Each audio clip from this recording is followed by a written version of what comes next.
Hello friend, UPSC ज्ञान channel में आप लोग का स्वागत है। आज हम भारतीय राज्य व्यवस्था से संबंधित एमसीक्यू को लेके आ रहे हैं, जो कि हमारा 66वां बीपीएससी प्रारंभिक परीक्षा के लिए महत्वपूर्ण है, साथ ही अन्य प्रारंभिक परीक्षा के लिए भी महत्वपूर्ण है। आज हम भारतीय राज्य व्यवस्था के एमसीक्यू सीरीज का पहला सीरीज ला रहे हैं। ओके, चलिए एक एक कर प्रश्नों को देखते हैं। हमारा पहला प्रश्न है, किस अधिनियम के द्वारा भारतीय संसद ने चाय और चीन के साथ व्यापार को समाप्त करी अथवा व्यापार को छोड़कर ईस्ट इंडिया कंपनी के भारत के साथ व्यापारिक एकाधिकार को समाप्त कर दिया? देखिए, इसमें क्या पूछा है, किस अधिनियम के द्वारा चाय और चीन को छोड़ के, ठीक है, ओके, चाय और चीन को छोड़ के बाकी सभी व्यापारिक अधिकार समाप्त कर दिया गया कंपनी का। कौन सा अधिनियम के तहत? हमारा पहला ऑप्शन है ए 1813 का चार्टर अधिनियम, बी 1833 का चार्टर अधिनियम, सी 1853 का चार्टर अधिनियम, डी 1873 का चार्टर अधिनियम, ई उपरोक्त में से कोई नहीं या एक से अधिक। देखिए, इसका सही उत्तर है ए 1813 के अधिनियम में क्या कर दिया गया था, मतलब उसका एकाधिकार जो होता है ना, व्यापारिक एकाधिकार समाप्त कर दिया गया था, लेकिन चाय और चीन के साथ जो व्यापार था उसे रहने दिया गया। पर अगले ही चार्टर अधिनियम 1833, जो कि इसके लगभग 20 साल बाद आया, उस अधिनियम में क्या किया गया, कंपनी के समस्त व्यापारिक अधिकार समाप्त कर दिया गया और केवल अब कंपनी सिर्फ राजनीतिक कार्य ही कर सकते थे। ओके, तो हमारा सही उत्तर है ए। चलिए नेक्स्ट प्रश्न में चलते हैं। प्रश्न संख्या 2, किस अधिनियम ने भारतवासियों को अपने देश के प्रशासन में कुछ हिस्सा लेना संभव बनाया? A charter act 1853, B charter act 1833, C government of India act 1858, D Indian council act 1861, E उपरोक्त में से कोई नहीं या एक से अधिक। देखिए, यहाँ पूछ रहा है किस अधिनियम में ने भारतवासियों को अपने देश के प्रशासन में कुछ हिस्सा, मतलब भारतीयों को जो है ना अपने प्रशासन में कुछ हिस्सा दिया गया, मतलब प्रशासन में, तो वो कौन सा एक्ट के तहत? चार्टर एक्ट 1833 के तहत दिया गया था। इसके तहत क्या किया गया था, इसमें एक धारा था, धारा 87, जिसमें कहा गया था किसी भी भारतीय अथवा क्राउन की देशज प्रजा को अपने धर्म, जन्म स्थान, वंशानुगत वर्ग अथवा इनमें से किसी एक कारणवश कंपनी के अधीन किसी स्थान, पद अथवा सेवा के अयोग्य नहीं माना जा सकेगा। इसके धारा 87 में कहा गया था। Okay, 1833 act. तो हमारा सही उत्तर है बी। ओके, प्रश्न संख्या 3, निम्नलिखित में से किस एक अधिनियम द्वारा भारत में संघीय न्यायालय की स्थापना की गई? देखिए, यहाँ पे पूछा जा रहा है किस अधिनियम के द्वारा भारत में संघीय न्यायालय की स्थापना की गई थी।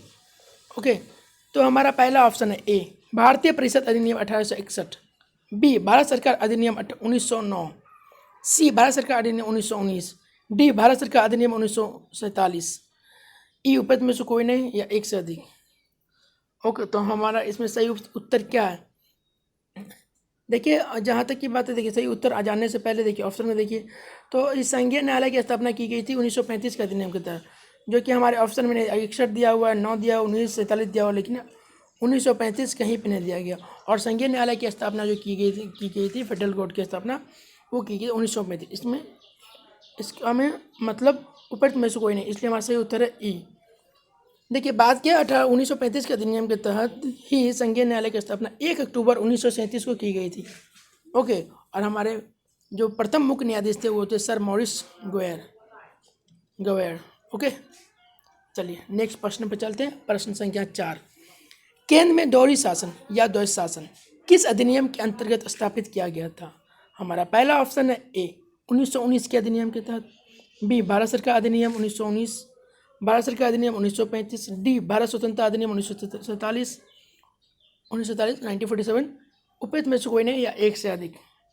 देखिए, इसमें क्या पूछा, केंद्र में देखिए दोहरी शासन है, प्रांत है, केंद्र दोनों अलग अलग है। यहाँ पूछा केंद्र में दोहरी शासन किस अधिनियम के अंतर्गत स्थापित किया गया, समाप्त नहीं किया गया था, स्थापित किया गया था। ओके, ये प्रश्नों पर गौर कीजिएगा, एक छोटा सा अचूक जो है ना हमारे प्रश्न को गलत कर सकता है। ओके, इसका सही उत्तर क्या है? देखिए, दोहरी शासन जो है ये भी 1935 के तहत ही हुआ था। केंद्र में एक अखिल भारतीय संघ की स्थापना किया गया था, और प्रांत में जो दोहरी शासन था उस व्यवस्था को समाप्त कर दिया गया था।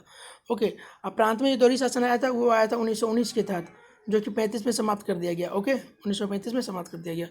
तो हमारा सही उत्तर है इसमें सी भारत सरकार ने 1935। ओके। और जो केंद्र में 2 शासन लाया गया तो इसमें क्या था, 2 भागों में बांट दिया गया था संघीय विषयों को। एक था आरक्षित विषय, ओके, और एक था आपको हस्तांतरित ट्रांसफरेबल ओके विषय। तो हमारा सही हो गया सी। चलिए नेक्स्ट प्रश्न संख्या 5। भारतीय विधान पालिका प्रथम बार द्विसदनीय बनाई गई, ओके, कब? ए 1892 के भारतीय काउंसिल एक्ट द्वारा, बी 1919 के भारतीय काउंसिल एक्ट द्वारा, सी 1919 के भारत सरकार अधिनियम द्वारा, डी 1935 के भारत सरकार अधिनियम द्वारा, ई उपयुक्त में से कोई नहीं, एक से अधिक। देखिए यहाँ पूछ रहा है भारतीय विधान, एक मिनट, यहाँ पूछ रहा है भारतीय विधान पालिका प्रथम बार द्विसदनीय कब बनाए गए थे। देखिए ये 1919 के अधिनियम के द्वारा बनाया गया था, तो हमारा सही उत्तर है सी। ओके, इसमें क्या था, 2 सदन बनाया गया था 1919 के अधिनियम, एक ऊपरी सदन एक निचली सदन। जो ऊपरी सदन था उसे बोलते थे राज्य परिषद, ओके, राज्य परिषद, ओके। और जो सेकंड था निचला सदन जिसे कहते थे वो था केंद्रीय विधानसभा, ओके। जो इसमें जो 2 सदन था, जो उच्च सदन था हमारा जिसे राज्य परिषद बोलते थे, वो 5 वर्षों के लिए था। वही निचला सदन जो था हमारा केंद्रीय विधानसभा, वो 3 वर्षों के लिए था, ओके। चलिए नेक्स्ट प्रश्न में चलते हैं। प्रश्न संख्या 6। 1935 का गवर्नमेंट ऑफ इंडिया एक्ट क्यों महत्वपूर्ण है, ओके। 1935 का गवर्नमेंट ऑफ इंडिया क्यों महत्वपूर्ण है, ओके। हमारा पहला ऑप्शन है ए, यह भारतीय संविधान का प्रमुख स्रोत है, ओके। इसके द्वारा स्वतंत्रता मिली, मीन्स देखिएगा 1 मिनट, बी ऑप्शन जो है ना इसमें, इसके द्वारा भारत को स्वतंत्रता मिली, ओके, यहाँ पे आप भारत लगा लेना, ओके। सी, इसमें भारत विभाजन उल्लेखित है, सी, इसके द्वारा रियासतें समाप्त हुई, ई उपयुक्त में से कोई नहीं या एक से अधिक। देखिए 1935 का अधिनियम जो है ना बहुत ही महत्वपूर्ण माना जाता है, ओके, क्योंकि लगभग 70% हिस्सा जो है ना हमारे संविधान में इसी अधिनियम से लिया गया। इसके देखिए तो इसमें क्या है, इसका जो 2 प्रमुख, ये ऑप्शन ए है, या भारतीय संविधान का प्रमुख स्रोत है, ये ऑप्शन सही है ए, ओके। तो इस जो ना 1935 का जो उपबंध अगर देखें तो लगभग सारा उपबंध हमारे संविधान में दिखता है, लगभग 70%, जिसमें देखिए महत्वपूर्ण उपबंध है संघीयात्मक सरकार की स्थापना जो 35 में था वो अपनाए हम लोग, केंद्र में 2 शासन, प्रांत में 2 शासन की समाप्ति किया गया और प्रांतों को स्वायत्तता प्रदान किया गया। इसी अधिनियम के तहत द्विसदनीय केंद्रीय विधानमंडल की स्थापना की गई, फेडरल न्यायालय की स्थापना की गई, प्लस राज्य और केंद्र मतलब प्रांत और केंद्र के बीच जो है शक्तियों का विभाजन भी किया गया। तो ये कुल मिला के ये बहुत ही महत्वपूर्ण था और ये भारतीय संविधान का प्रमुख स्रोत भी माना जाता, ओके। तो हमारा सही उत्तर है ए। चलिए नेक्स्ट प्रश्न में चलते हैं। प्रश्न संख्या 7। इन व्यक्तियों में से कौन कैबिनेट मिशन का सदस्य नहीं था? A William Wood, B Pethick Lawrence, C Stafford Cripps, D A V Alexander, E उपयुक्त में से कोई नहीं है, एक से अधिक। देखिए यहाँ पूछा है कैबिनेट मिशन का सदस्य कौन नहीं था, नहीं पर गौर कीजिए, ठीक है। तो हम पहले ये जान लेते हैं कैबिनेट मिशन का सदस्य कौन था। देखिए मार्च 1946 में भारत आया था कैबिनेट मिशन, जिसका सदस्य था स्टेफर्ड क्रिप्स, ओके, पहला क्रिप्स हो गया। दूसरा था लॉरेंस, पेंथिक लॉरेंस, ओके। तीसरा था एवी अलेक्जेंडर जो कि नौसेना मंत्री था, ओके।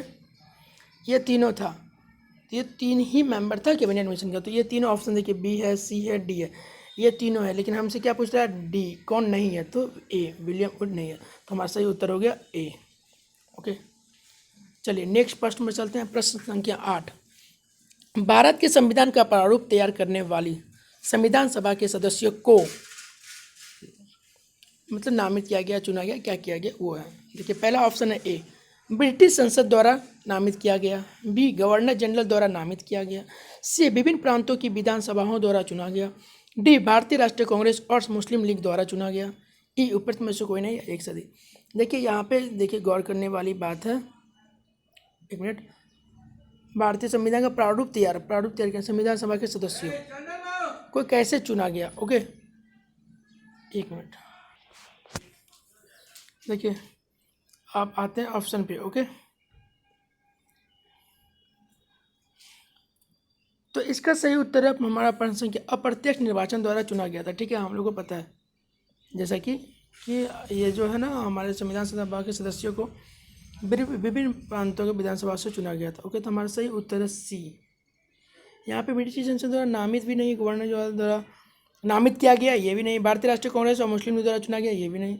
ये हमारा सही उत्तर है, विभिन्न प्रांतों के विधानसभाओं द्वारा चुना गया, और वो भी अप्रत्यक्ष निर्वाचन द्वारा। देखिए इसमें जो निर्वाचन का जो वो रखा गया था ना, मताधिकार मतलब व्यास मताधिकार नहीं का, कर, संपत्ति और शैक्षणिक योग्यता के आधार पर जो है ना मताधिकार प्रदान किया गया था, सभी को मताधिकार प्रदान नहीं था। ओके, चलते हमारा नंबर क्वेश्चन नंबर 9, प्रश्न संख्या 9, संविधान सभा में सदस्यों का चुनाव कैसे हुआ था?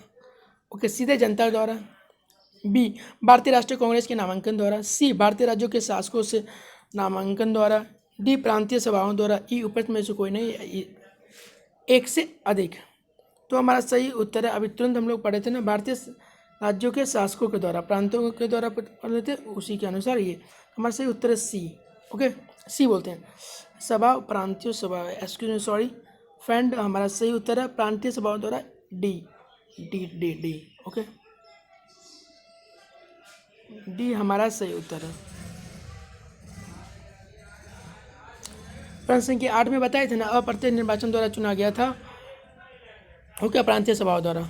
चलिए नेक्स्ट प्रश्न में चलते हैं, प्रश्न संख्या 10, क्वेश्चन नंबर 10 में क्या है देखिए, संविधान सभा की प्रथम बैठक की अध्यक्षता किसने की थी?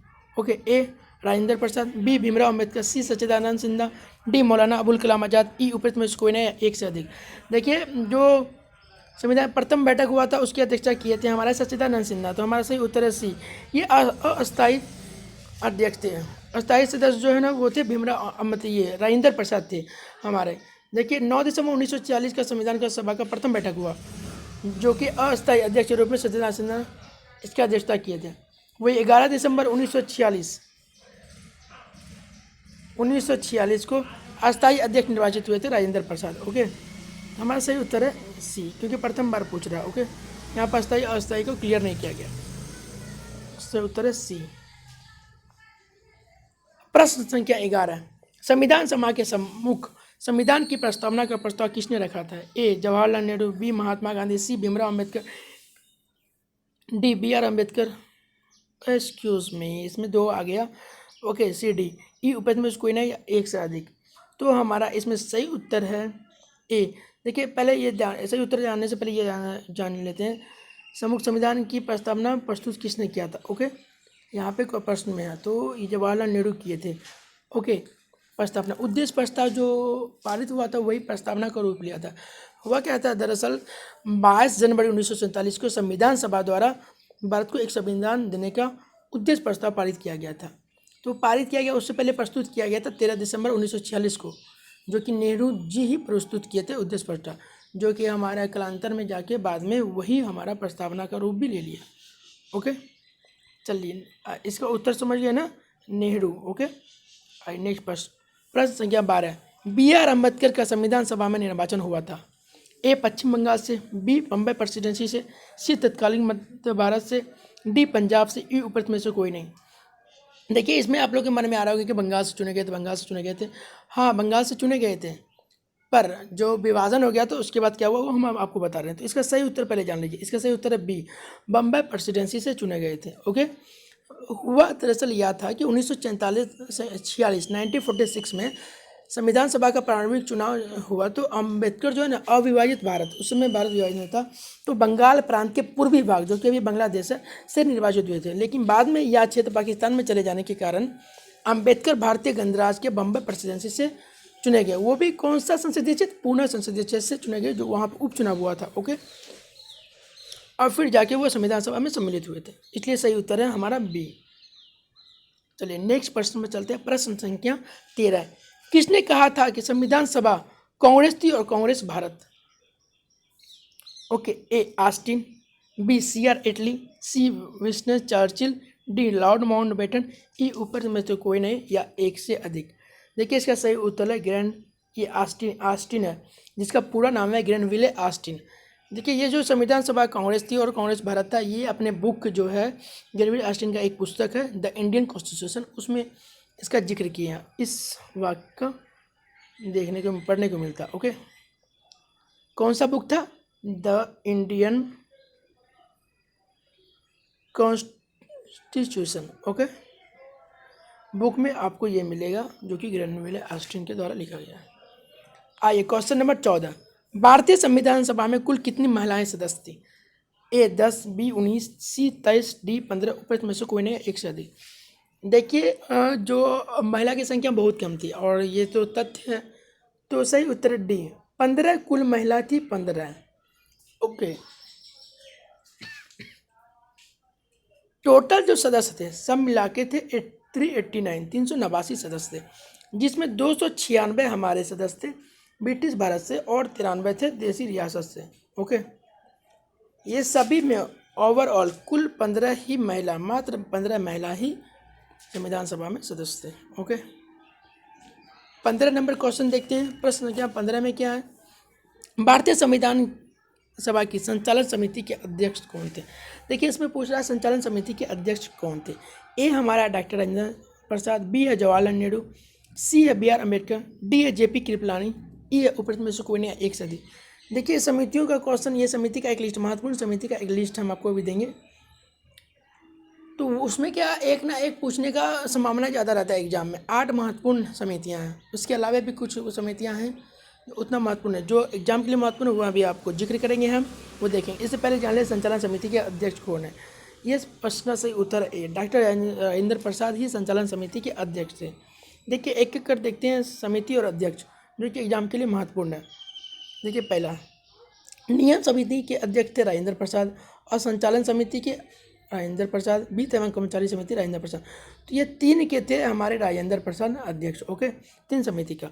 अब आते हैं प्रारूप समिति जिसके अध्यक्ष थे भीमराव अम्बेडकर, ये महत्वपूर्ण समितियों में आता है। ओके, फिर सलाहकार समितियाँ थे, इसके भी 4 उप समितियाँ थी। ओके, जैसे मूल अधिकार उप समिति, अल्पसंख्यक उप समिति, पूर्वोत्तर सीमा जनजाति क्षेत्र आदि की उप समिति, वर्जित क्षेत्र उप समिति, ये सबका अलग अलग थे। लेकिन सलाहकार समिति का जो मेन अध्यक्ष थे वो सरदार पटेल, जो उप समिति के थे J P Kripalani, S C Mukherjee, Gopinath Bardoloi, J Nichols Roy, ये सब थे उप समिति के अध्यक्ष।